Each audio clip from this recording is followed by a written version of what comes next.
Le 5 septembre 2024 marque donc une date clé dans l'histoire politique de la France avec la nomination de Michel Barnier au poste de Premier ministre par Emmanuel Macron, succédant ainsi à Gabriel Attal qui avait démissionné en juillet après des élections législatives tendues.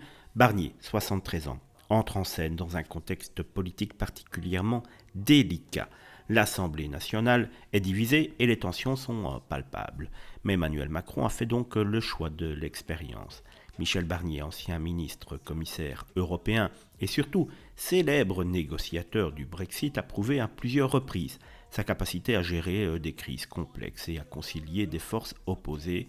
Il semble donc être l'homme capable de rétablir un équilibre politique dans cette période de forte turbulence. Mais Barnier n'est pas le seul dans cette aventure. À ses côtés, depuis maintenant 42 ans, se trouve Isabelle Altmeyer, son épouse, une figure moins médiatisée, mais tout aussi influente. Avocate de formation, Isabelle est bien plus qu'une simple observatrice des coulisses politiques. Très active dans le milieu associatif, elle a œuvré au sein de la fondation La Vie au Grand Air, dédiée à la protection de l'enfance et a tenu des rôles importants dans la communication et la collecte de fonds. Mais son parcours ne s'arrête pas là. Entre 2007 et 2010, elle a été chargée de mission au ministère de la Santé et des Sports sous Roselyne Bachelot à une époque, où son mari était ministre de l'Agriculture.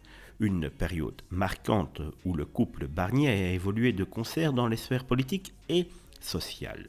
Isabelle Altmeyer est également présidente de l'association Fraternité Universelle à Haïti depuis 2007, une mission humanitaire qu'elle continue à mener avec passion.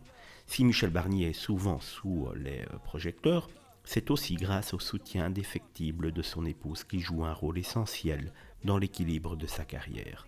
Ensemble, ils forment un duo solide, habitué à affronter les tempêtes politiques, prêt à relever les défis à venir dans ce nouveau chapitre de la vie publique française qui, j'en suis sûr, va être assez mouvementé dans les semaines qui viennent.